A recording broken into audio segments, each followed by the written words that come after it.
Vale. Bien, pues bienvenidos a todos los que estáis aquí en este momento. Bienvenidos a Actio. Bueno, por quien no nos conozca, porque casi ya todos nos van conociendo, somos una asociación de profesionales de Castilla y León multisectorial, en la cual pues hay personas que, bueno, profesionales de todos los sectores. Y bueno, pues hemos creado para poder tener conexión con todo el mundo y poder conectar, que es lo que nos interesa a nosotros también, unos profesionales y personas unos con otras a nivel de todas partes, porque hoy haciéndolo virtualmente pues podemos hacerlo a cualquier nivel. Hoy incluso tenemos apuntados al menos personas de diferentes partes de España. En principio, Actio nació un poco con esa idea de esas conversaciones en línea. Llevamos ya, esta será la cuarta. Y bueno, lo que pretendemos es un poco pues, difundir diferentes temas, a veces más profesionales, a veces más personales, en cualquier caso siempre que pueda ser de interés para todos. Deciros que bueno, estamos grabando la sesión. Cuando acabemos también haremos una pequeña encuesta al momento, simplemente de 3 preguntas creo que son, una pequeña encuesta en la cual pues para pedir un poquito cómo ha ido todo para intentar ir haciendo mejor las cosas.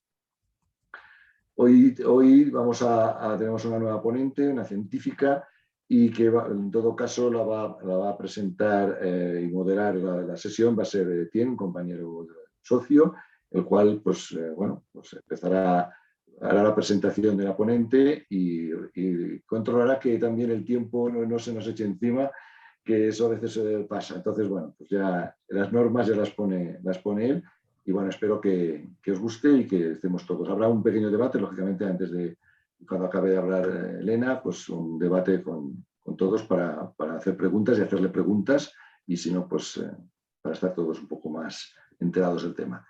Paso la palabra a Etienne. Buenas, Etienne, todo tuyo. Muy bien, pues nada, realmente un placer presentar a Elena. Es la primera vez que me pasa, pero me parece muy interesante.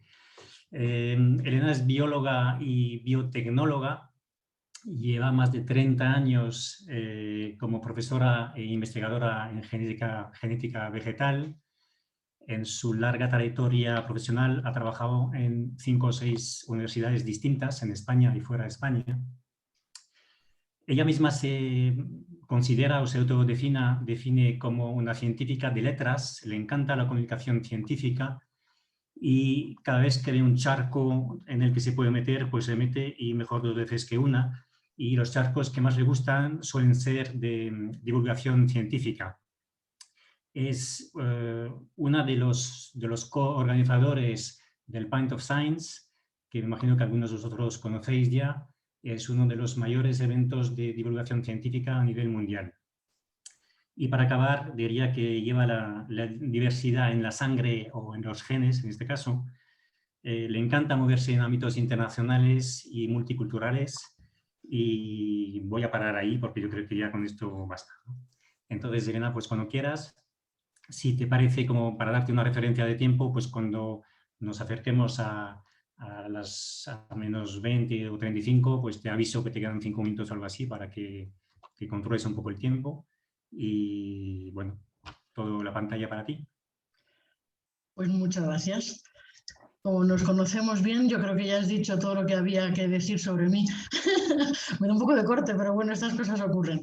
Si os parece, voy a empezar a compartir pantalla porque he preparado una pequeña presentación un poco por ubicarnos y por poner algo gráfico que siempre engancha más y mantiene más la atención. Mi pantalla es esta. ¿Veis bien la pantalla? Todavía no. A ver, espera un momentico. Compartir pantalla. Pero no me deja. Compartir pantalla. ¿No te deja? Sí, espera.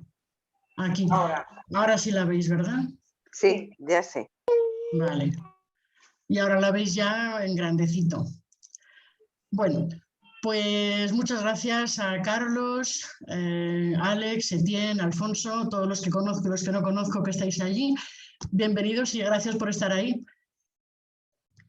Lo primero que quería compartir con vosotros es que cuando miramos cómo nos ve la sociedad a los científicos, generalmente salimos muy bien parados. Ya veis en este ranking de profesiones, pues los religiosos y los políticos están a la cola. Entre medias están los deportistas, los jueces, los abogados, los empresarios, ahí estáis todos un poco revueltos. Y en el top están los médicos, los científicos y los profesores. Esto está hecho en 2019, creo recordar, y lo hizo la FECIT, que es la Fundación Española para la Ciencia y la Tecnología. Pero esto es algo que ocurre, lo haga quien lo haga y se haga donde se haga. O sea, esto cuando se hacen este tipo de encuestas en otros países, en otras regiones, mediante otro tipo de técnicas, generalmente siempre los científicos quedamos bastante bien situados, lo cual nos llena de orgullo y satisfacción, como no podía ser de otra manera. Pero a mí lo que me parece interesante es fijarnos en las razones. ¿Por qué nos fiamos de los científicos? ¿Por qué cuando algo nos lo vende una persona vestida con una bata blanca y con un fonendoscopio a lo largo en el cuello nos convence más que si nos lo dice una persona que no va vestida de científico? Cuando analizamos las razones, podría ser que el campo de actuación fuera más interesante, que nos mole más la física de partículas que, yo qué sé, que las cuestiones económicas o filosóficas. Pero yo creo que no es eso. Tampoco me parece que sea que el teorema de Pitágoras tiene más importancia que cualquier otra cosa en nuestras vidas. O sea, tampoco es una cuestión de conceptos ni de contenidos. Yo creo que está claro que lo que nos distingue y nos caracteriza es el método. Y por eso lo que yo quería compartir hoy con vosotros es de qué forma podemos utilizar algunos de los elementos del método científico para mejorar nuestra actividad profesional. Profesional porque estamos con una actividad de actio, pero podría ser para aplicarlo a cualquier otro aspecto de nuestras vidas, ¿no? Y aunque ya lo ha dicho Etienne, yo soy Elena Hidalgo, soy profesora de genética vegetal en la Universidad de Valladolid, en la Escuela Técnica Superior de Ingenierías Agrarias de Palencia, y la investigación la hago fundamentalmente en el Instituto Universitario de Gestión Forestal Sostenible. Y también lo he dicho ya Etienne, me encanta meterme en todos los charcos y cuando puedo me meto en temas de divulgación científica, a todos los niveles, siempre que puedo, pumba, o lo organizo o lo presento o me meto hasta las cejas. Primero quería poner un ejemplo. Nos están bombardeando con información respecto al COVID y es una cosa que nos preocupa mucho. Ahora mismo está el tema de las vacunas encima de la mesa. Si os fijáis, comparando dos enfermedades muy graves, la primera es la viruela y la otra es el COVID-19, las dos están causadas por virus. Una de ellas ha estado con nosotros unos 3.000 años, nada menos, la viruela 3.000 años. Y el COVID llevamos pues 1 año y medio, 2 años, según cómo se mire, a partir de cuando miremos. Y también vemos que la mortalidad es infinitamente más grande, o sea, infinitamente no, pero muchísimo más grande en la viruela que en la COVID. Ninguna de las dos tienen tratamiento y como veis, la primera vacuna que se inventó en el mundo, que venía del atenuado de la vaca, por eso se llama vacuna, la inventó Jenner en 1780 en Inglaterra. Y esto tardó, fijaros, desde que se empezó a tener viruela en el mundo, 3.000 años antes, se inventó 3.000 años después, o sea, tardó muchísimo en desarrollarse esta primera vacuna. Pero fijaros también que desde que se inventó esta vacuna hasta que se erradicó la viruela en 1977, pasaron alrededor de 200 años. Esperemos que con el COVID vayamos un pelín más deprisa. De hecho, en 1 año más o menos, la EMA, que es la Asociación Europea para el Medicamento, ya ha aceptado 5, que ya todos las conocéis. Hay hasta 13 más que están en proceso de aceptación por parte de la EMA, pero es que hay alrededor de 270 proyectos de nuevas vacunas que se están gestionando en estos momentos. Entonces, como veis, el desarrollo científico ha sido brutal desde la primera vacuna en 1780, que no hace nada, comparado con esos 3.000 años que teníamos de enfermedades infecciosas, y sin embargo ahora tenemos un montón que además tienen un montón de bases distintas, ¿no? Si nos fijamos un poco en noticias, estas son de esta semana, creo que son de ayer precisamente. Hay un artículo en El País que dice que la ciencia está cobrando un nuevo rol dentro de la sociedad. Eso está tomando una amplitud que no sospechábamos hace poquito tiempo, ¿no? Y además se está relacionando el desarrollo científico con mayor seguridad y menos riesgos para nuestra salud. Y si nos vamos al detalle de los artículos, lo que vemos es que empiezan a aparecer algunos de los elementos propios de la ciencia, como por ejemplo estas 13 vacunas que decía, 272 proyectos de vacunas en todo el mundo. En un año, en algo más de un año, 270.000 publicaciones científicas. No estamos hablando de periódicos ni de redes sociales, solo en revistas científicas. Además, en poco más de un año también hemos conseguido 1,2 millones de secuencias del virus. Esto es una burrada. Yo cuando hice mi tesis hace ya bastantes años, secuencié 15 genes en 4 años y aquello era un logro brutal. O sea que imaginaros lo que es conseguir 1,2 millones de secuencias en menos de un año. Es una barbaridad. Y además, esa información no pertenece a nadie. Y otro elemento interesante, que no sé si lo veis vosotros, porque yo os veo a vosotros aquí en la... A ver, si lo quito... Ah, vale, ya veo la pantalla completa.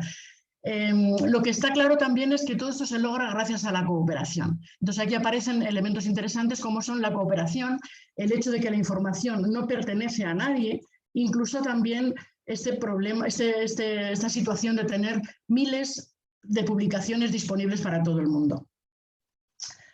Cuando nos centramos en lo que constituye el método científico, vemos que siempre partimos de una observación. Por ejemplo, en el caso de la vacuna, la primera vacuna de Jenner, la de la viruela, lo que se vio es que cuando los ganaderos ordeñaban a las vacas, se infectaban mucho menos de viruela. Y cuando lo hacían, tenían un tipo de viruela mucho más benigno, se curaban rápidamente, no tenían tantas secuelas, etc. Y eso, lógicamente, a partir de la observación, se generan dudas, preguntas, problemas. ¿Se inmunizan igual los hombres que las mujeres? ¿Hace falta ordeñar un mínimo de 3 veces a la semana para estar inmunizado o son 5 las veces necesarias? Es decir, se plantean una serie de preguntas sobre las cuales podemos reflexionar. Después de plantearnos las dudas, las preguntas, lo que hacemos es buscar información para ver si esas preguntas ya están respondidas, si alguien ya conoce la respuesta y no necesitamos trabajar más en ello, pero con toda la información que vamos recopilando establecemos una hipótesis de partida, que consiste en predecir qué es lo que va a pasar. Pues yo creo que si no ordeñas suficientes veces las vacas no te vas a inmunizar. Yo creo que solo te inmunizas cuando la vaca está enferma aunque no lo demuestre, etcétera, ¿no? A partir de esta hipótesis se establecen una serie de experimentos que generan una serie de resultados y estos resultados van o bien a confirmar la hipótesis o bien a desmentirla. Pero una cosa también muy propia del método científico es que tanto si la hipótesis se verifica como correcta como se descubre que no es correcta, hace falta comunicarlo. Es decir, los resultados negativos también se comunican, también se les da publicidad. Y a partir de esas hipótesis, cuando son incorrectas, se vuelve a establecer una hipótesis nueva con los nuevos resultados y así sucesivamente. Esto es básicamente el método científico del que todos hemos oído hablar. Fijaros que, como veis en esta gráfica, a lo largo de este pequeño año, ya no ha llegado al año todavía, desde que se empezó a trabajar en las vacunas, pues se han desarrollado vacunas que están basadas en distintos tipos de tecnologías. Unas se conservan a menos 80 grados, otras se conservan a temperatura ambiente, de unas hacen falta 2 dosis. Hoy nos hemos enterado que a lo mejor 3 o 5 de las de Pfizer, todavía no lo sabemos bien. Estamos trabajando y estamos emitiendo nuevas hipótesis y nuevas experimentaciones a lo largo de todo este tiempo. Pero todo el método científico, concretamente el desarrollo de las vacunas, pero sería prácticamente idéntico para cualquier otro trabajo que estuviéramos haciendo, podemos distinguir como 3 fases, ¿no? Una primera fase, que sería la de la observación y la comprensión, que es lo que llamamos la ciencia básica. Cuando se empezó a trabajar en el tema de las vacunas, pues se vio que te inmunizas cuando generas anticuerpos. Esto estamos ahora acostumbrados a oírlo, ¿no? Y hay distintos tipos de anticuerpos. Las IgA, las IgG, las IgM, en fin, de todo esto nos han hablado. Nos han hablado también, y porque lo conocemos con suficiente detalle, nos han hablado de la inmunidad celular. Y también sabemos que las vacunas se pueden administrar no solo por una inyección intramuscular, como son las que nos están dando ahora, sino también por vía oral. Probablemente muchos de nosotros tenemos ya una edad y nos acordamos de cuando nos daban ese terroncito de azúcar que era la vacuna de la polio. No sé si os acordáis. Yo me acuerdo perfectamente. Venía una señora a mi casa y nos vacunaba a todos. Pumba, azúcar en vena y se acabó. Eso sería la investigación básica, la ciencia básica, que lógicamente se va nutriendo de cada vez más elementos a medida que más personas van haciendo experimentación y van obteniendo resultados y van comprobando parte de las hipótesis que se han ido emitiendo. Luego llegamos a otra fase, que sería la fase de desarrollo, ensayos clínicos en el caso de las vacunas. En otras temáticas serían otro tipo de fases, pero a esto le llamamos ciencia aplicada. Cuando empezamos a aplicar esos conocimientos básicos, por ejemplo, el hecho de que nosotros generamos anticuerpos, generamos inmunidad celular, todo eso lo podemos ir aplicando a vacunar a la gente. Y para eso necesitamos saber cuánto tenemos que inocular. 0,6 mililitros, 0,8 mililitros, inoculamos también el culín este que queda dentro de los viales, no lo inoculamos, ¿cómo funciona todo esto? Y todo esto, en el caso de las vacunas, también nos lo han contado muchas veces a lo largo de este año, hay una serie de fases, unas fases preclínicas, unas fases clínicas en las que ya se empieza a trabajar con humanos en número cada vez mayor, estratificándolo, o sea, poniendo hombres y mujeres de todas las edades, de todas las condiciones físicas, etcétera, hasta tener suficiente evidencia de que estas vacunas son seguras, de que inmunizan, de que protegen frente a la COVID, que no tienen efectos secundarios, etcétera. Y por último, llegaríamos a otra etapa que le he llamado aquí desarrollo tecnológico y que más es cuestiones más técnicas que científicas. Cómo se puede producir a gran escala este tipo de vacunas, cuánto tiempo se conservan y en qué condiciones, cómo se pueden transportar, cuánto tiempo duran, caducan, no caducan, ¿qué hacemos, no? Bien, pues cuando hacemos cualquier proyecto científico tenemos que dividirlo en etapas y siempre nos piden que haya una memoria técnica y una memoria económica, por lo menos, a veces más cosas. En la memoria técnica, lo primero que solemos tratar son los objetivos, que es el equivalente de las preguntas. ¿Qué queremos responder? ¿Qué preguntas queremos responder? Y para eso tenemos que documentarnos. ¿Quién más se ha preguntado esto? ¿Quién es la persona que ha respondido a esto? ¿Cuándo lo hizo? ¿Con qué metodología? Etcétera. Un poco para no repetir trabajo que ya esté hecho y sobre todo para no tirar el dinero, utilizarlo de una forma dirigida y muy precisa, ¿no?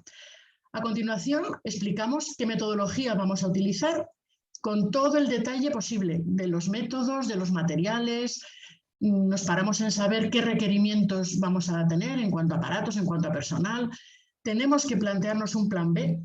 Yo quiero comprobar si las mujeres y los hombres se inmunizan igual con el mismo volumen de vacuna, por ejemplo, 0,2 mililitros. ¿Es bueno para mujeres? ¿Es bueno para hombres? ¿Es bueno para todos? Pero ¿qué ocurre si yo no tengo voluntarios? Si la gente no se deja vacunar con una vacuna que esté en experimentación, que esté todavía en proceso de investigación, pues tengo que inventarme un plan B. Y ese plan B pues hay que desarrollarlo con todo el detalle posible para que no nos pille el toro y que nunca nos quedemos cortos de opciones, ¿no? A continuación explicamos también cómo diseñamos y cómo planificamos los experimentos. Y lo planificamos también con un nivel de detalle tan alto como podamos. Por ejemplo, establecemos un cronograma. ¿En qué momento vamos a hacer los experimentos? ¿Vamos a inocular a todos los voluntarios a la vez? ¿O vamos a empezar por 100 y luego ya pasaremos a 1000 cuando comprobemos que a eso no les ha pasado nada? Y también haremos un diagrama de funciones. La persona que va a estar ahí pinchando a los pacientes o pinchando a los voluntarios es la misma que luego va a hacer el análisis de datos, porque a lo mejor hay que saber estadística y el enfermero no tiene por qué, o a lo mejor no hace falta ser enfermero y el personal de administración es el que te pincha. En fin, hay que hacer el cronograma y el diagrama de funciones de forma conjunta. Y luego hay que prever también cómo se van a generar los resultados, cómo se van a tabular, cómo se van a convertir en tablas, en figuras, en algo gráfico que se pueda manejar, y habrá que discutirlo y extraer a partir de ahí conclusiones. Todo esto es un análisis que tiene que ser extraordinariamente riguroso. En paralelo, junto con esta generación de resultados, discusión y conclusiones, hay que establecer también un plan de comunicación al que cada vez se le da más importancia y luego un apartado de rendición de cuentas. Si a mí el Estado o el gobierno o el pueblo de mi pueblo o el ayuntamiento de donde sea me da un dinero para hacer una investigación, yo tengo luego que justificar hasta la última peseta, bueno, soy muy antigua, hasta el último céntimo de euro. ¿Vale? Tengo que justificar eso, tengo que justificar que si he contratado a una persona en formación, esa persona ha hecho trabajo en formación y no otro. Tengo que justificar que si he contratado a un super guay que viene de no sé dónde, de Harvard, para contarnos o para analizar los datos, que está justificado el necesitar a esa persona. La otra parte es la memoria económica, en la que también hace falta explicar de qué medios humanos contamos, qué tipo de investigadores tenemos, si son seniors, están en formación, si necesitamos además personal técnico y administrativo, cuántos, cómo, en qué momentos, los medios técnicos, qué aparatos, qué consumibles, cuánto cuestan, etcétera. También tenemos que evaluar los costes del plan B, el plan de contingencia del que hablábamos antes, si algo no funciona, ¿qué puedo hacer? Y también un apartado bastante importante que es el de los viajes y las dietas. Y no es que nos mole irnos de viaje, que también nos mole irnos de viaje, pero sobre todo es que el conocimiento científico se genera en buena parte a través de la comunicación con colegas. Y para eso hace falta ir a simposios, a congresos, a conferencias, hay que recibir visitas y hacer visitas a otros laboratorios, a otros grupos, y hace falta programar también estancias de formación, cursos, etc. Y todo esto cuesta dinero y hay que contemplarlo en la memoria económica. Porque, como digo, al final hay que justificar perfectamente cada uno de los euros que han entrado y cada una de las cosas que se han hecho con ellos. Y por último, esto es algo que es menos esperable quizá, también en los proyectos de investigación, en los proyectos científicos, siempre hay que prever cuál es el impacto del proyecto. ¿Se va a poder aplicar de forma directa, de forma indirecta? ¿Qué actividades de comunicación vamos a hacer? ¿Publicaciones, digamos, para un público diana que sean de especialistas, sean colegas de investigación, para el gran público? ¿Vamos a hacer congresos, cursos? ¿Vamos a hacer formación? ¿Vamos a generar nuevos doctores? ¿Vamos a hacer divulgación? ¿Vamos a utilizar redes sociales, distintos tipos de medios? Es decir, que siempre tenemos estas tres etapas, ¿vale? Una memoria técnica, una memoria económica y un plan de impacto. Bien, pues yo creo que si nos fiamos del método científico es porque nuestro objetivo es plantear buenas preguntas. ¿Quién, qué, dónde, cuándo, por qué? Como todas las preguntas que se nos ocurran. Y nuestra idea es distinguir los mitos o las creencias de los hechos. Por otro lado, tenemos que ser conscientes de que el mundo en el que estamos trabajando es un mundo muy amplio en el que nosotros aportamos una pequeña ficha. El mundo es mucho más grande, nosotros tenemos una pequeña contribución. Es decir, no hacemos investigación con la intención de ser premios Nobel de nada, ni de ser catedráticos de nada, ni nada. Simplemente hacemos una pequeña contribución sabiendo que es pequeña, pero sabiendo también que esto solo tiene sentido si cada uno pone su ficha y la hace encajar con las demás. No forzándolo, pero sí desde luego intentando que esto cuadre y comparándolo con resultados anteriormente obtenidos, resultados de otros grupos, etcétera, para comprobar que todo cuadra, que no hay nada que chirríe.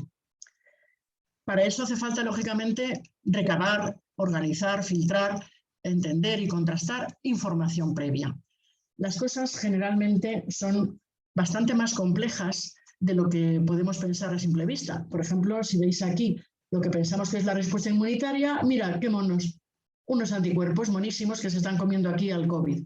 Bueno, pues la respuesta inmunitaria realmente es así de compleja. Hay células que intervienen, que producen anticuerpos, estos anticuerpos circulan, se pegan de tortas con otros anticuerpos que se estén provocando por otro tipo de virus o de otro tipo de situaciones. Es decir, tenemos que ser conscientes de que el problema que estamos abordando siempre es más complejo de lo que nos creemos. Y que además hay muchos detalles, muchos matices, muchas pequeñas diferencias que hacen que una cosa sea válida o no. Por ejemplo, si volvemos al tema de las vacunas, podemos estar ignorando al hacer los ensayos sobre las personas algún tema. ¿Sabemos si todo el mundo tiene alguna enfermedad autoinmune que genere anticuerpos extraños o que no sea capaz de generar anticuerpos? Porque a lo mejor ese es el punto clave para agrupar a las personas y saber si estamos contemplando a toda la sociedad o solo una parte pequeña de la sociedad. Para eso nosotros tenemos, los científicos, tenemos el SCI, que es una especie de ranking, una especie de baremo, que nos permite distinguir cuándo una información es muy válida y cuándo una información es menos válida desde el punto de vista científico. Seguro que habéis oído también en los medios estos meses revistas como Nature, Science, Lancet, algunas revistas así muy conocidas. Bien, pues lo que se publica en esas revistas tiene mucho más peso que la hoja parroquial de mi barrio, seguro, porque está más contrastado, porque está más revisado, porque los que lo revisan y lo contrastan son gente que tiene un nivel científico muy elevado, lo revisan varias personas, es decir, hay una serie de filtros que nos permite fiarnos más de unas revistas que de otras. A continuación, lo siguiente que hay que hacer es planificarlo todo con todo lujo de detalles. Esto ya he hablado antes. Si vamos a contratar a una persona, tenemos que seleccionar a la persona que mejor cumpla con nuestras necesidades. Tenemos que hacer cronogramas con funciones, meses, todo perfectamente organizado para que no nos pille el toro, para que la misma persona no se necesite para dos funciones distintas e incompatibles en el mismo momento. Es decir, planificar, planificar, planificar. Buscar alternativas, considerar alternativas experimentales, considerar el plan B, conseguir los recursos necesarios si es que los tenemos disponibles ya de entrada. Y la siguiente fase sería ya la experimentación, llevar a cabo el plan, hacer lo que estaba previsto. Pinchar a los ratoncitos primero, pinchar a los humanos luego, comprobar cómo funciona, etcétera, recoger la información. Y por supuesto, una fase importantísima es la de contrastar la hipótesis con la realidad y utilizar para ello las herramientas más objetivas que podamos. Porque yo me creo que soy guapísima, pero fíjate cómo soy de verdad. O sea, al revés, yo me creo que soy guapísima y fíjate cómo soy de verdad. O nos creíamos que un murciélago se junta con un humano y sale Batman y realmente lo que sale es un coronavirus que nos está dando la guerra a todos desde hace bastante tiempo ya, ¿no? Y con herramientas objetivas. Tenemos que poder medir, tenemos que poder pesar, tomar datos, si pueden ser numéricos o transformables en numéricos, para poderlos contrastar a través de herramientas estadísticas que son las que más fiables resultan en estos casos. Y luego, por supuesto, rendir cuentas, explicar, hacer el plan de comunicación, tal como habíamos dicho. Ya digo que la rendición de cuentas en nuestro caso es de un nivel alucinante. O sea, no te puedes comprar un boli sin justificarlo. No puedes poner gastos de papelería. Tienes que justificar cuántas fotocopias en blanco y negro y cuántas fotocopias en color has hecho a lo largo del proyecto. Porque si no, a lo mejor no te renuevan la subvención para otras veces o quedas mal y ya tampoco te van a dar más veces dinero para investigar, ¿no? Bien, pues ya estoy terminando. ¿Por qué nos fiamos entonces del método científico? Pues porque nos hemos planteado todo tipo de preguntas, y además tenemos intención de responderlas. O sea, no son preguntas retóricas, no son preguntas de las que nos hacemos muchas veces o de las que oímos en la tele, en la política o en otros ámbitos, ¿no? Son preguntas que intentamos responder. Además, documentamos la cuestión. Y para documentarla tenemos que utilizar herramientas comunes, tenemos que basarnos en las publicaciones, esto que pongo aquí, hacer públicos los resultados. Hay publicaciones, artículos, revistas que nos permiten conocer lo que se ha hecho en el resto del mundo. Y para eso pues no hay más remedio que hablar en inglés. Es la lengua franca en la ciencia, es la que utilizamos todos para entendernos, aunque no hablamos bien, pero nos entendemos, para poder documentar la cuestión, por escrito, oralmente, en los congresos y todo. Nunca tenemos intérpretes ni traductores en esto. Lo siento, Etienne, esto es lo que hay. Otra cosa importante también es que lo planificamos todo. No solo lo planificamos, uy, perdón, que me he ido para atrás, vale. No solo lo planificamos, sino que además intentamos llevar a cabo el plan. Intentamos terminar lo que hemos planificado. Y hay un compromiso muy importante para llevarlo a cabo. No se trata de hacer un plan que luego te lo saltas a la torera e improvisas al día siguiente. No, el plan que hacemos es para llevarlo a cabo. Contrastamos los resultados obtenidos con la realidad, intentamos utilizar resultados objetivos, medidas, números. Nos sometemos a una evaluación interna y a una evaluación externa. Muchas veces cuando vamos a los congresos o a las reuniones científicas, las personas que tenemos enfrente, que no nos conocen, a veces sí nos conocen, pero a veces no, nos pueden decir sin ir a la yugular. O sea, la intención no es crujirte por el gusto de crujirte, la intención es evaluar y decir, esta tecnología que estás utilizando para contrastar tu hipótesis, pues no es la más útil, o es una cosa que se hacía hace 10 años, pero ahora mismo hay otra tecnología mucho más fina que te permitiría obtener resultados más válidos. O cosas de este estilo, es decir, nos sometemos a una evaluación permanente, tanto interna dentro del grupo como externa a través de congresos y, como decía, simposios y este tipo de cosas. Ya he hablado de que nuestros resultados los hacemos públicos, los publicamos en revistas especializadas de divulgación, distintos niveles, distintos dianas, distintos públicos, etc. Y otro punto súper importante, como ya decía antes, nuestras hipótesis de partida pueden estar erróneas, pueden estar equivocadas, y nosotros tenemos que admitir el fracaso y además intentar aprender de él. Es decir, tenemos que analizar el fracaso de la misma forma que analizamos el éxito. Y solo así conseguimos avanzar, porque si el fracaso no lo entendemos, no lo analizamos y no aprendemos de él, volveremos a cometer fallos del mismo tipo. Esa es una de las bases, de los pilares realmente del método científico, que es una de las cosas más importantes. Y también la colaboración, lo hemos visto antes. ¿Cómo hemos llegado a 1,2 millones de secuencias? Pues porque todo el que secuencia el virus, esté en la India, esté en Brasil, en Inglaterra o donde quiera que sea, lo pone en una base de datos que es accesible para todo el mundo y gratuita. Hay una colaboración entre equipos, sin lo cual no se va generando cada vez más información y esa información no sería tan útil, porque si no nos lo contamos, ¿cómo nos enteramos de lo que están haciendo los demás, ¿no? Bien, pues estas son las razones por las que nos fiamos del método científico. Y ahora, antes de terminar, solamente quería decir una cosina. Y es que yo creo que el método científico es muy fiable, de hecho lleva siendo fiable muchos cientos de años, y esta es la razón por la cual una persona vestida de blanco y con un fonendo alrededor del cuello nos la creemos más que otra persona, pero los científicos somos humanos. Las personas que estamos desarrollando la ciencia, que estamos haciendo investigación, somos humanos. Y entonces, aunque el método científico diga que hay que documentar la cuestión, hay gente que lo documenta poco. Aunque decimos que se hacen públicos los resultados, hay gente que no los hace públicos. Aunque decimos que aceptamos el fracaso, pues nos molesta, como todo el mundo, habernos equivocado.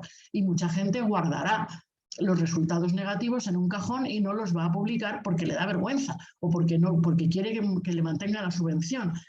Lo de la colaboración igual, hay piques, hay gente que se lleva mal, etcétera, etcétera, como lo hay en todos los ámbitos de la sociedad.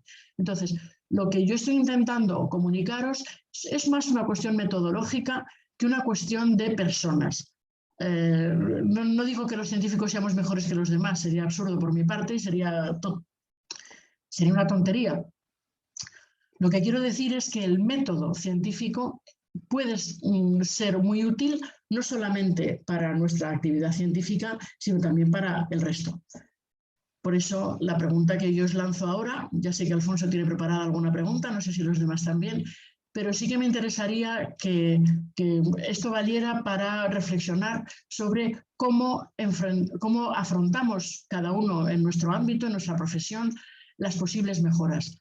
¿Nos planteamos las preguntas que realmente son importantes? ¿Cada cuánto tiempo te hacen las preguntas? ¿Qué tipo de preguntas? ¿Solo las que te mola contestar o te preguntas incluso lo que te puede molestar? ¿Abordas estas cuestiones de una forma más o menos sistemática? ¿Estás al tanto de lo que ocurre en tu parcela, en tu territorio, de todas las novedades que ocurran? ¿Analizas los resultados? ¿Tienes un plan de formación? ¿Permites que tus colegas, que tus colaboradores, que tus empleados se sigan formando? Nosotros hablamos mucho de la formación LLL. Como somos unos pijos y hablamos en inglés, es la Long Life Learning, que es el aprendizaje a lo largo de toda la vida. No sé si reflexionamos mucho, ya sé que sí, porque vosotros estáis haciendo cursos de LinkedIn todo el día, ¿no? Pero la forma de comunicarte con la competencia, con los clientes, con los empleados, también es algo en lo que merece la pena reflexionar. Y luego también, de alguna forma, en algún momento, contrastamos las ideas que tenemos para mejorar nuestra actividad con colegas o con gente que no es colega pero trabaja en el mismo tipo de cosa. En fin, estas son las preguntas un poco que quería dejar ahí encima de la mesa y que puede ser el inicio del debate o el inicio de la discusión que tengamos luego. Y nada, solamente ya antes de terminar, quería indicar que hoy es el Día Internacional de la Concienciación sobre el Ruido. Fíjate qué coincidencia, justo hoy. Y aquí estas orejas representan el ruido físico, ¿no? el sonido molesto. Yo ahora mismo tengo al vecino de arriba tocando la flauta y os aseguro que no es nada agradable. Yo entiendo que hay que eliminar el ruido, pero no solamente el ruido físico, el sonido que nos pueda llegar a molestar, sino también todo lo que genera ruido. Todas las informaciones o pseudoinformaciones que lo que hacen es tapar, esconder el mensaje importante por debajo de una serie de griteríos, de improperios, de cuestiones que lo que hacen es aumentar el ruido sin clarificar el mensaje. Entonces, mi opinión, y encima apoyando el Día de la Concienciación sobre el Ruido, mi opinión es que es mucho mejor sin ruido.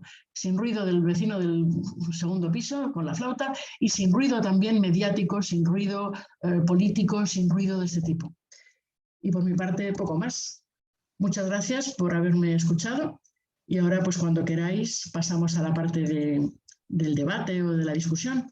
Si queréis puedo dejar esta transparencia anterior que a lo mejor nos ayuda a centrarnos un poco. Muchas gracias, Elena. Yo creo que ha sido muy intenso, ¿no? Has transmitido mucha información y muchas cosas muy interesantes sobre el método, y creo efectivamente que la penúltima página que has presentado creo que podría dar lugar a otro evento, ¿no? Solamente tratando todos esos puntos. Entonces yo creo que efectivamente podríamos abrir este espacio de debate planteándonos si aplicamos el método científico en nuestra actividad, si no lo hacemos, ¿por qué? Porque si nos da miedo, o si no tenemos tiempo, o si no queremos, y no sé, intentar reflexionar un poco sobre este aspecto, ¿no? de la aplicación del método científico en nuestro día a día. Alfonso, dispara, que sé que lo tienes preparado. Sí. Bueno, no sé si, cojo la palabra así de momento. Yo en las últimas palabras que has dicho, Elena, o los últimos temas que has sacado sobre palabras como fracaso y colaboración, y ahora pregúntate al revés. Nosotros, como has estado diciendo que nos fiamos de los científicos, hay una gran confianza en ellos, y desde el punto de vista tuyo como científica, al revés, mirando al mundo, en este caso nuestro, empresarial, profesional, pues al hablar de, sobre todo, te estoy oyendo el tema de la colaboración cuando se publican las cosas, cuando se comenta entre compañeros y tal, ¿crees que hay hay gran diferencia, y que si los profesionales en el mundo empresarial se colaborara y se perdiera más miedo al fracaso, que es los americanos lo tienen mejor, en cuanto que el fracaso, y si fracasas en tener cosas no pasa nada, casi es mejor? Aquí si fracasas, pues bueno, poco más que al ostracismo. Entonces, un poco ver desde tu punto de vista, al revés, desde tu lado, cómo ves pues esos métodos y estas formas de trabajar. Pues me alegro de que me hagas esta pregunta. Vamos, me alegro siempre de todas las preguntas, es una broma. A mí como científica me sorprende muchas veces que no esté tan implantado el método científico en otros ámbitos, porque yo lo que veo es que la gente promete cosas que son mentiras y que además no tiene ninguna intención de cumplir. No solamente hablo de los políticos, si queréis otro día quedamos con unas cervecitas y hablamos de los políticos, no era el objetivo, pero sí que veo muchas publicidades que son muy engañosas. Te vas al supermercado y compras un Actimel que se supone que reduce el colesterol. ¿Quién dice que eso reduce el colesterol? Es que no es verdad. Y te ponen, yo qué sé, te venden pan y te ponen sin colesterol. ¿Cómo va a tener colesterol el pan si el colesterol se produce en animales? El pan no debería tener nada animal. Entonces, hay mucha publicidad engañosa. Yo creo, y es una cosa que repito muchas veces, si alguno me lo ha oído, pues lo siento, de verdad procuraré ser menos plasta la próxima vez, pero mi jefe, cuando yo hacía la tesis, mi jefe era un tío bastante brillante a su manera, y una de las cosas que a mí me llamaba la atención es que siempre dice, cuando venía de dar clase le decíamos, ¿de dónde vienes, Tomás? Y decía, vengo de engañar al que no sabe. Y es una verdad como un templo, o sea, si tú no sabes, te cuelan muchísimos más bolos que si tú sí sabes. Entonces yo creo que estamos entrando en una dinámica en la que por un lado tenemos respeto por la gente que sabe y por el conocimiento y por no sé qué, pero en el fondo nos dejamos engañar como niños porque no hacemos nada de lo que está en nuestra mano para formarnos más, para entender más y para no dejarnos colar bolas, mentiras como bulos, mentiras como puños, ¿no? Siempre me ha sorprendido un poco la falta de rigor que hay en otros ámbitos, respondiendo a tu pregunta, que me enrollo como las persianas, hijo. Bueno, a ver, Elena, te voy a hacer dos preguntas. La primera, con relación a todo esto que estás diciendo, que viene muy bien, la educación. Si a los niños no les enseñamos a que cuestionen incluso al profesor, ¿dónde vamos? ¿Tú estás de acuerdo como científica que los alumnos, todos los alumnos, deben cuestionar todo? Absolutamente, absolutamente. Yo creo que eso es uno de los pilares de las sociedades evolucionadas. Cuando decimos que en Finlandia tienen muy buen sistema educativo, lo que no tienen son libros. Aquí hay unos tochos así de gordos y hay que terminarlos. Y el niño tiene que metérselo para el cuerpo. No se entera de nada, no se plantea nada, no piensa nada. Solamente tiene que rellenar unas fichas lo más rápido posible porque hasta que no las termine no puede ir a jugar al fútbol, que es lo que le pide el cuerpo. Entonces yo creo que este sistema está muy en entredicho. No soy yo la que lo dice, esto está muy en el ambiente desde hace ya bastantes años y de hecho hay un movimiento bastante grande de reducir la cantidad de contenidos y dar mucho más formación, porque o sea, formar es, digamos, darle forma al coco, generar cajoncitos en los que luego quepa la información. Si a ti te dan información y no tienes cajoncitos donde te quepa, donde la puedas ordenar, donde la puedas encontrar cuando la buscas, pues ya te pueden dar el oro y el moro, que no lo vas a encontrar. Y no va a valer para nada. Sin embargo, si a ti te dan la opción de generar cajoncitos, cuando te vaya llegando información tú la colocas en el cajoncito de esto que lo voy a utilizar para no sé qué, en el cajoncito del otro, como hacemos en casa los que sean ordenados, no me incluyo en el grupo. Bueno, la primera pregunta. Entonces deberíamos de la sociedad, deberíamos de hacer algo, porque los políticos no lo hacen, deberíamos de hacer algo para que cambien el sistema educativo, de cuestionar las cosas. Es decir, yo a mis hijos, si les digo que esto es negro, ¿por qué? Les digo, me tenéis que cuestionar, porque yo no puedo decir, porque la realidad absoluta, la verdad absoluta no existe. Totalmente. Entonces deberíamos de enseñarles también en las casas a nuestros hijos a que cuestionen todo. Yo creo que es una cuestión social, o sea, a mí siempre me sorprende cuando, ya te digo, vamos a hablar de la publicidad por no hablar de política, que cojo un micro y me vengo arriba. Vamos a hablar solo de publicidad de los supermercados, por ejemplo. Si a ti te dicen esto quita el colesterol, tú como consumidor deberíamos poder exigir que nos lo expliquen. ¿Dónde está la información? Porque es que tú picas en cualquier sitio donde hablen de los actimeles famosos, por ejemplo, y no encuentras información. Porque es que, vamos, entre otras cosas, yo trabajo también en tecnología de alimentos, doy algunas clases en un máster de tecnología de alimentos. Y cuando alumnos míos han estado haciendo prácticas en empresas lácteas, lo que veo es que los propios de la empresa láctea saben perfectamente que aunque tú pongas un número de microorganismos en el minuto cero cuando estás embotellando los actimeles, al cabo de un tiempo en la estantería del supermercado, más otro tiempo en la nevera de tu casa, allí no queda ni uno. Y los que quedan están más muertos que ni sé, la mojama. ¿Qué ocurre? Que no estamos acostumbrados a exigir responsabilidad, a exigir respuestas, a exigir... Y como no estamos acostumbrados, el que exige algo o el que simplemente pregunta es que tiene mala fe. Digo, pero qué mala fe ni mala fe. Tú me estás vendiendo un producto y yo antes de comprarlo quiero saber qué me estás vendiendo. Y solo por eso ya tienes mala fe, porque no estamos acostumbrados a recibir este tipo de preguntas, que no digo que siempre sean inocentes, pero sí son preguntas que quieres responder. Y eso no está admitido socialmente. A ver cómo cambiamos esto. Y Ya te digo. la segunda. Eso con unas cañas, Alfonso. Sí. Yo como formador y como moderador de networking utilizo de vez en cuando, no siempre, te lo digo, una coletilla y os utilizo a vosotros, a los científicos. Entonces, muchas veces, pues a lo mejor digo, según los científicos está demostrado, o según los expertos está demostrado científicamente que si haces esto, tal. Entonces, tú como científica, cuando escuchas o lees ese tipo de coletilla en personas como yo que nos dedicamos a la comunicación, ¿no te gusta? No es que no me guste, me parece estupendo y me sigue pareciendo que los científicos que utilizan bien el método científico tienen más rigor y más, digamos, más fiabilidad que otras personas que ni siquiera se preocupan en tener rigor ni en parecerlo. O sea, esto es como la reina, ¿no? La faraona, como se diga esto. No sé cómo se dice, la mujer del César tiene que ser... no sé qué y parecerlo, ¿no? Pues esto me parece que aquí ni siquiera lo intentamos, ni siquiera intentamos parecer rigurosos, que creo que es un error. Pero también te digo que cuando se dice, los expertos dicen, pues anda que no hay expertos y cada uno opinará lo que le dé la gana. A mí me viene muy bien para entrar en la conversación, ¿sabes? Claro.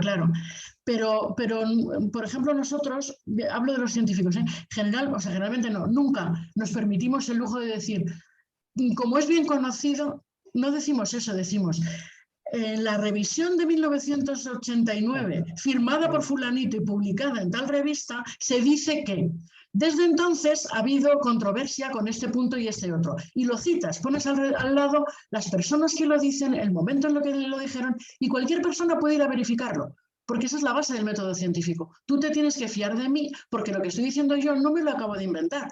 Está apoyado en una evidencia anterior. Entonces, eso también Yo asistí una vez por curiosidad a una sesión de las Cortes aquí de Castilla y León, porque era una jornada de puertas abiertas, y dijo, me lo pido. Como ya dice, me meto en todos los charcos, pues era un charco que no conocía, y dije, venga, a ver qué me cuentan. Y llegué allí, era por la tarde, a las 4 de la tarde, se reanudaba una sesión que se había iniciado por la mañana. Y entonces entraban todos charlando con los unos con los otros, de todos los partidos a la vez, no sé qué tal. Llegan a la tribuna, tienen la palabra Maripili. Coge Maripili, que estaba tan tranquila, te aseguro que entró en el hemiciclo tan tranquila, coge el micro y se pone a lanzar insultos a diestro y siniestro. Números. Hemos subido un 18%, habéis bajado un 14%, pero ni aparece una gráfica, ni aparece cuándo se han medido esos datos, ni cómo se han medido, ni nada.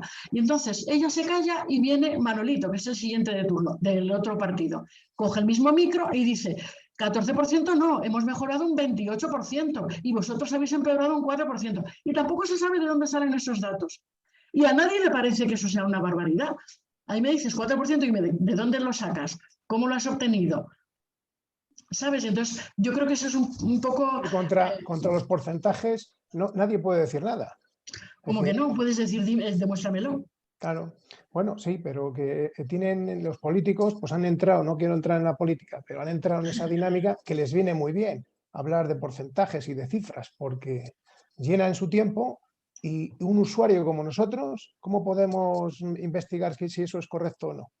Pues a mí si me cuelan una mentira una vez y yo lo verifico y compruebo que es una mentira, no me fío un pelo ya de esa persona. La confianza es la cosa más frágil del mundo.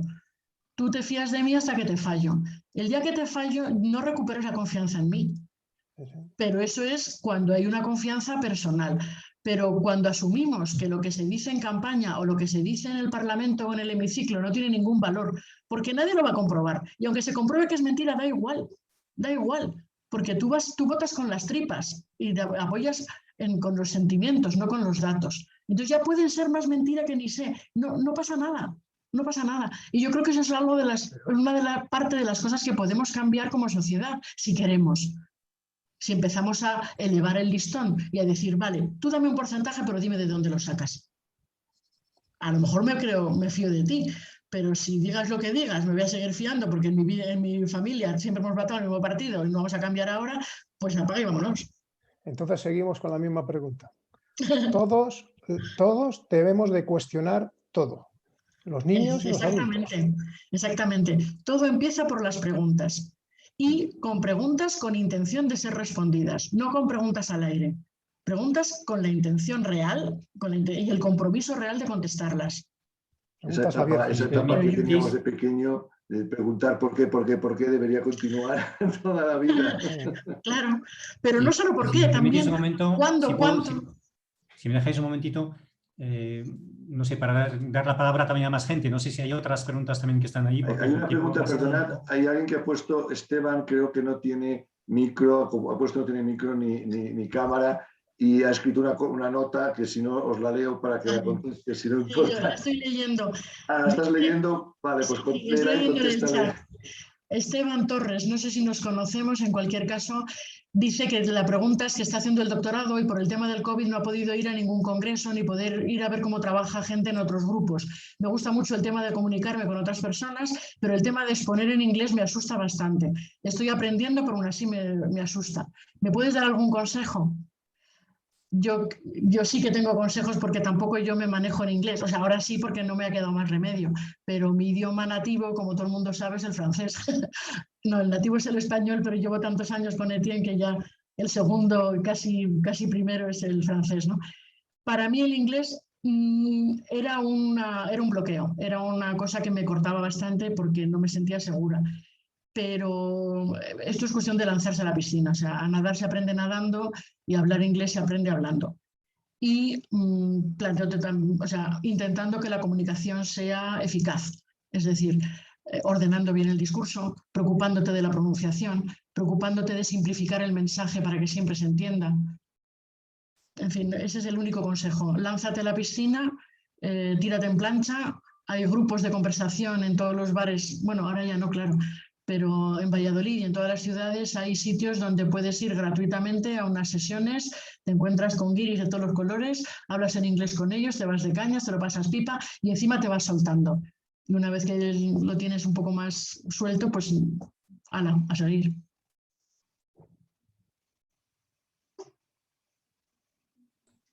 ¿Más preguntas? Hay un Joaquín Juan que no sé quién es. Y Alicia también tiene una pregunta, creo. Ah, vale. Hay una pregunta de Joaquín Juan. Previamente se debería hacer una auditoría para contrastar los datos que se presentan. Totalmente de acuerdo con Joaquín Juan. Alicia. Hola Elena, no nos conocemos, pero bueno, encantada de conocerte y enhorabuena porque ha sido una charla interesantísima, la verdad es que sí. Más que preguntas, si me permitís, es un poco comentaros cómo podría yo intentar aplicar o creo que sería interesante aplicar en mi campo, ¿no? Me ha parecido muy interesante el enfoque que das de la comunicación y su importancia, ¿no? en el ámbito científico. En mi perfil sí que está enfocado a la comunicación, también a la publicidad, porque soy publicista. Entonces me parece muy relevante y estoy totalmente de acuerdo en que hay mucha falta de rigor muchas veces en el ámbito publicitario y se tendría que tratar y estructurar y ver mejor, ¿no? De una manera más transparente. La política es otro campo amplísimo, que no, pero también estoy muy de acuerdo en esa falta de rigor que sería tan interesante. Con respecto a lo que decía de aplicarlo, veo cierta conexión, algún punto que sería también muy interesante que se pudiera aplicar en el proceso de desarrollar un modelo de negocio, por ejemplo, en el proceso de configurar lo que es el producto mínimo viable, por ejemplo, ¿no? Pues ver cómo formular una hipótesis, ver cómo la puedes sacar adelante, utilizar herramientas para valorar si estás utilizando el camino correcto, ¿no? Entonces, ahí hay unas conexiones que me parecen muy interesantes. Pues sí, muchas gracias. Sí, yo creo que es parte de la idea, ¿no? Aplicar este tipo de elementos. A lo mejor el método científico como tal no tiene aplicación, pero muchas veces en los modelos de negocios, en el mejor de los casos, se hace un análisis DAFO y se analiza un poco cuál es la competencia, cuáles son tus méritos o tus capacidades, yo qué sé, pues lo que es el análisis DAFO, ¿no? Pero muchas veces todo eso es solamente para rellenar una cuartilla porque es lo que te han pedido o lo que crees que tienes que hacer, sin lo cual no tal. Pero yo creo que hay que ir un paso más allá, desde mi punto de vista. El paso sería el compromiso, compromiso contigo mismo y compromiso con la sociedad. Yo quiero mejorar mi forma de comunicar. Para eso me tengo que preguntar, ¿lo que yo estoy diciendo se entiende? Si no se entiende, ¿por qué es? ¿Porque hablo muy deprisa? ¿Porque hablo en inglés? ¿Porque digo conceptos que no te caben en la cabeza porque tú no tienes el cajoncito preparado para lo que yo te estoy contando? En fin, hay una serie de elementos que nos los tenemos que plantear. Si lo que queremos es comunicar, si lo que queremos es mirarnos al ombligo y decir soy guay, que estupendo hablo, que estupendo maravilla de la maravilla, pues para ese viaje no hacemos ni análisis DAFO ni nada.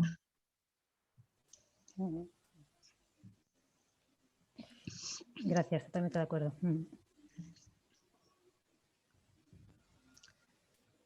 Más preguntas, más comentarios, sugerencias, dudas. Buenas tardes. No, bueno, perdón. perdonad, no sé si hay Perdón. alguien que ha pedido voz, a lo mejor me he adelantado. Aurora y Cristina. Aurora, Cristina. directamente, no problem. ¿A quién No, cedemos Cristina, palabra? sigue, Cristina, sigue. Que controlabas tú mejor. Bueno, enhorabuena lo primero, Elena, y bueno, enhorabuena también a todos por esta iniciativa. La verdad que da gusto, da gusto escucharos y veros. Yo un poco, fíjate, o sea, yo ahí, Elena, yo te diría, ¿qué crees que podría incluirse, ¿no? Porque hay una parte que yo creo que es muy importante, ¿no? Y la has marcado en la primera diapositiva, cuando por lo menos a mí me ha llamado bastante la atención, ¿no? Es un poco el rol que tú generas cuando creas esa figura, ¿no? Es decir, si tú vas a ser científico y a la carrera, a la universidad, digo, desde tu formación, te preparan de una forma, ¿no? Y al final también te exigen un comportamiento, ¿no? Desde el punto de vista de un empresario, yo creo que es como yo digo, es como cuando eres padre, ¿no? Nadie te pide un carné, ni te pide una responsabilidad, ni un compromiso. Muchas veces es, allá vas, ¿no? Ahí te sitúas y luego vas aprendiendo pues, a hacer planes de negocio según van surgiendo, a hacer DAFOs e incluso a actuar de otra forma, ¿no? No sé, yo te pediría un poco pues, ese mensaje, un poco un mensaje transformador, ¿no? has dicho ya algo creo que muy importante también, ¿no? Esa solidaridad y el compromiso con el hacer, pero un poco, sobre todo el mensaje creo que una de las cosas que puede suponer un poco el mayor impedimento, y creo que es nuestra gestión del tiempo, y creo que eso se ve como algo burocrático y que no aporta. ¿Qué mensaje darías a favor de este método? Porque yo te apoyo totalmente. Gracias. Me encanta que seas incondicional antes de escuchar lo que voy a decir. A ver, yo creo que la formación universitaria, al principio has hablado de la formación universitaria, y yo creo que muchas veces en la escuela, que ya hemos hablado un poco antes, pero también en la universidad, no nos forman para el trabajo que luego vamos a hacer. Nos forman para resolver exámenes, y el mundo no está hecho de exámenes.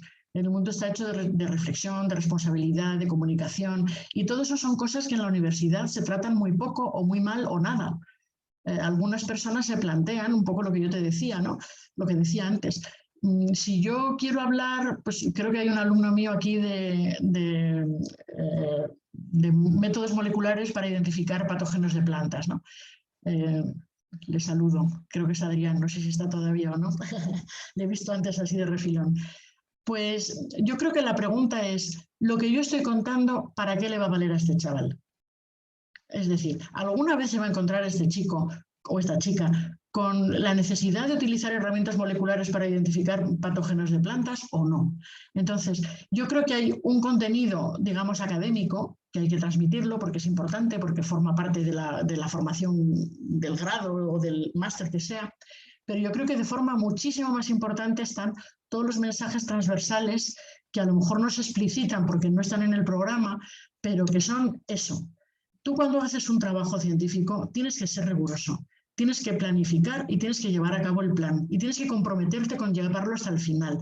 Y yo creo que eso se puede y se debería hacer mucho más hincapié en la formación universitaria y todo lo demás, pero yo creo que también es algo que debería estar más presente en la sociedad. O sea, ninguna formación y ningún grado académico de ningún tipo, de ningún nivel, puede compensar las carencias sociales que tenemos, ¿no? Las sociedades más desarrolladas son las más exigentes. Y yo creo que ahí tenemos unas carencias bastante gordas. Y respecto a mensajes, pues un poco eso, ¿no? Que yo creo que tenemos que seguir formándonos a lo largo de toda la vida, porque cuanto más formados estemos, más información tengamos y más nivel de exigencia tengamos con esa información, más seremos capaces de responder a los retos de la vida, a los retos generales, ¿no? Y por eso el online learning, que ahora está muy de moda, pero que yo creo que es una cosa muy, muy importante. Aprende a través de las lecturas, aprende a seleccionar programas de televisión que te convenzan, aprende a leer, aprende a discutir, y eso es un aprendizaje permanente, ¿no? Y súper importante al que generalmente del que no se habla y al que no se le da suficiente importancia, yo creo. No sé si he respondido porque tu pregunta era muy compleja. Creo que Aurora, ¿tenías una pregunta también? Bueno, Sí. no más que una pregunta, yo agradecerte profundamente, Elena, el haberte escuchado, porque me parece que explicar lo complejo de la forma tan sencilla como lo has hecho no es fácil. Y bueno, pues me ha encantado. Yo que me muevo en la realidad de lo social, es cierto que el método científico, tal como lo has planteado, pues habría que recoger muchos aspectos de lo que has planteado para recuperarlos y poder aplicar. Y eso me lo anoto como tarea a hacer porque me parece bien interesante. Salvando la distancia, porque a veces yo me doy cuenta de que cuando trabajas con el factor humano, pues a veces es difícil meterlo en una probeta, ¿no? y porque rompe muchos esquemas y muchas realidades que a veces se escapan y te pueden sorprender, ¿no? Pero dentro de la cierta distancia que puede haber, hay muchos temas que has planteado que son bien recuperables y bien importantes a la hora de poder hacer un planteamiento con planificación, perspectiva de futuro, etcétera, ¿no? Es cierto que yo dentro de mi realidad he utilizado más el DAFO, como tú bien decías, ¿no? Entonces, bueno, nada, que muchísimas gracias porque he disfrutado un montón escuchándote. Muchas gracias a ti. Yo creo que efectivamente este tipo de, o sea, ya te digo, no como todo el bloque del método científico, porque obviamente tú no vas a meter a los humanos con los que trabajas en una probeta, pero sí que muchas veces pecamos de falta de previsión o de falta de planificación o de, no sé, utilizar los recursos de una forma más baja de lo que podemos, simplemente porque no nos lo hemos planteado. La mayor parte de las cosas es porque no nos las hemos planteado, porque el mundo va muy deprisa, porque tenemos muchas cosas en la cabeza, pero yo creo que sería una buena práctica, que yo no hago, pero sería una buena práctica el reflexionar de vez en cuando, decirte, bueno, pues mi actividad profesional, ¿qué puedo hacer para mejorarla? Y planteártelo de verdad, o sea, profesional o personal o lo que sea, ser un poco más analíticos, un poco más sistemáticos, creo que nos sobra. Bueno, no sé si hay alguna pregunta más, o digo para que la gente, ahora algunos ya han tenido que despedirse de todas formas, no sé si queda algún comentario más y tal, para nosotros hacemos la hora actio, una hora, pero que vamos, todo es flexible, es una forma de denominación, pero para ello. Pero si no, pues bueno, pues sería un poco agradecerte, Elena, y si de todas formas tú, Elena, quieres decir algo último, alguna cosa más, pero vamos, que creo que nos has explicado además todo muy bien. Ha quedado, creo, una cosa muy clara, que es el tema de la educación y la formación. Es muy importante. El método científico aplicado ya desde pequeños, y en el colegio tenían que aplicarse mucho más. Y los empresarios y profesionales, pues tendríamos quizás todos también que hacerlo para que todo sea un poco más ético y un poco más pues eso, honrado en ese aspecto también. Bueno. Yo para terminar, primero me gusta mucho esta iniciativa, o sea, me parece muy interesante que los profesionales hayáis decidido poneros de acuerdo para dedicarle una hora, no sé si es a la semana o si es una vez al mes, no sé con qué frecuencia lo hacéis. De momento al mes. Bueno, pues, solamente el abriros a input de nuevas ideas, de gente distinta que no está en el grupo y tal, me parece súper interesante y súper importante. Y luego yo creo que también, por supuesto, que la formación, el meterlo en las sociedades de pequeñitos, todo esto es muy importante, pero yo creo que muchas veces también decimos, bueno, esto como yo no estoy en formación, pues no va conmigo. Y mi intención al hacer esta charla era precisamente todo lo contrario. Es decir, de acuerdo que hay carencias en la formación, de acuerdo que el sistema universitario es malo, de acuerdo que les enseñamos a resolver exámenes y no a sobrevivir en el mundo que tenemos. Pero yo creo que la idea es, yo desde mi punto de vista, con el material que tengo, con la empresa que tengo, ¿qué tipo de crecimiento quiero tener? Quiero llegar a más clientes, quiero llegar a clientes mejores, quiero ganar más dinero, quiero tener más prestigio, quiero contratar a más gente, quiero vivir mejor, quiero trabajar menos horas. O sea, todas las preguntas son loables y son perfectamente posibles, pero yo creo que la idea es esa. En cada uno en su profesión o en su vida puede plantearse una serie de preguntas e intentar responderlas de una forma, sistemática y rigurosa. Pues perfecto. Pues nada, antes de que se vaya alguien más y tal, vamos a poner una pequeña encuesta de 3 preguntas nada más para el efecto retroalimentación o feedback, un poquito, lo hacemos siempre y bueno, pues para tenerlo. Entonces, Alex lo pondrá, es responderlo un momentito allí estas preguntas y en un momentito. Son 3 concretamente, sí. Carlos, otra cosa. Si queréis que os mande la presentación, sí. Si la queréis distribuir o alguna cosa... Sí, normalmente, sí, como comentamos y tal, vale. Luego cuando enviaremos un correo a todos los participantes y enviaremos un correo de agradecimiento y para decir dónde está el vídeo que subimos a YouTube, pues en este caso tu presentación, pues que es muy instructiva, pues acompañarla también.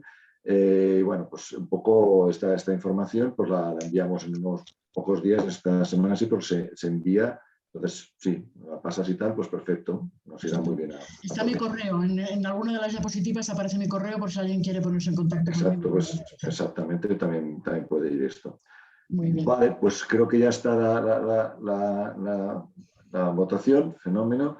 Bien, pues nada, despedir un poco el evento. Agradecer primero a Elena por su tiempo y su su ponencia, que es muy interesante, y emplazaros a todos. Os iremos enviando información de otros Horas Actio. El próximo todavía no está decidido del todo, pero vamos tocando temas diferentes que nos pueden servir a todos como personas primero y profesionales, lógicamente, también. Así que esperamos seguir con ello y que nos dure tiempo. Así que muchas gracias por asistir y nos vemos en la próxima. Buenas tardes. Gracias. Gracias.